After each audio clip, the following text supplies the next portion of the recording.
is run by a bunch of investment bankers, and Morningstar's tools help make For Morningstar, I'm Jeremy Glaser. I'm here at the Consumer Electronics Show in Las Vegas, and one of the questions on a lot of investors' minds, and not just tech investors, is what's the state of the consumer? Consumer spending is obviously a pivotal part of the economic recovery. Until we see a robust recovery in spending, we're unlikely to see a robust recovery in the rest of the economy. And I think everything we've seen at CES so far points to the fact that consumers appear to be ready to open their wallets a little bit more and take some chances on new tech products. Really, all of the major manufacturers, are releasing a lot of very high-end products instead of really trying to focus on value or trying to focus on stripping features out so that people might be able to afford that new flat panel TV. They're focused on giving new features, new connectivity, and new ways for people to part from their money. And they're seeing really good uptake in this. We saw some data that the holiday season was great for tech products.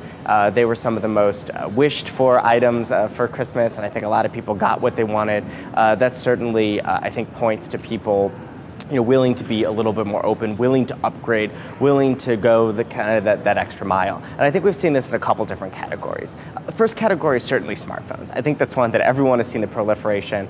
We went from simple feature phones, the flip phone with just the numeric keyboard, to really kind of your next step up. So your smart messaging phones that have keyboards, that have a little bit more features, and even into the full-fledged smartphones. And both in the United States and abroad, people really want these full-feature devices. They want 2 cameras. They want an enormous screen. They want to be able to get on the fastest network. And they're willing to spend for that. And I think if the consumer was really, really worried, this wouldn't be a super high priority for them. I think everyone enjoys having their smartphone, but it's obviously a step up from kind of the basic needs of housing, food, and shelter when you're starting to worry about having that kind of tech product. So I think that's really a good sign for consumer spending. I think TVs are another place. One of the things we've heard is that there's surprising strength in TV sales outside of the United States, where it's generally a penetrated market in North America.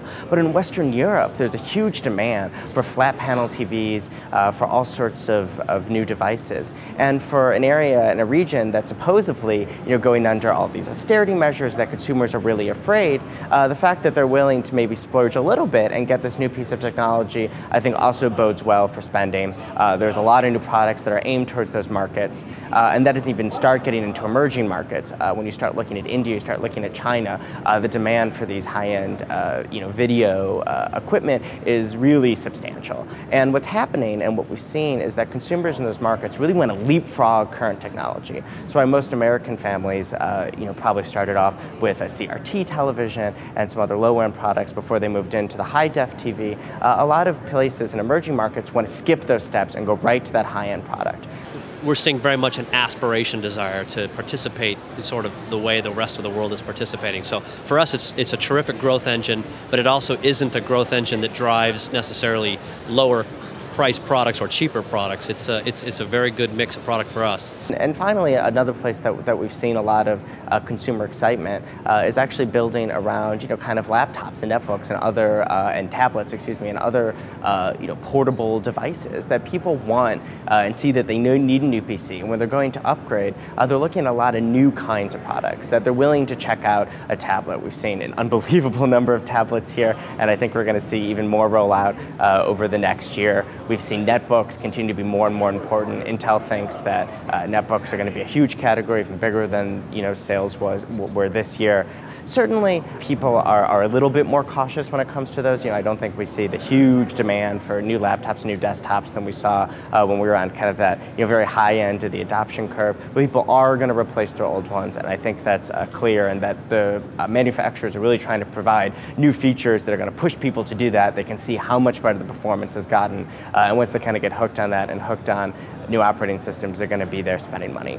So overall, we think consumer spending, from what we've seen at CES, is going to look pretty robust from what the market research has shown us, that people are out there spending, from what the manufacturers are showing. Things are high-end, things are shiny, things are new. People want these products. There isn't demand for really cheap stuff. People want to get really the high-tech, and also the fact that the emerging market consumer wants to leapfrog some of those intermediate stages when it comes to consumer technology, I think bodes well for a lot of these firms and could bode well for the broader economy.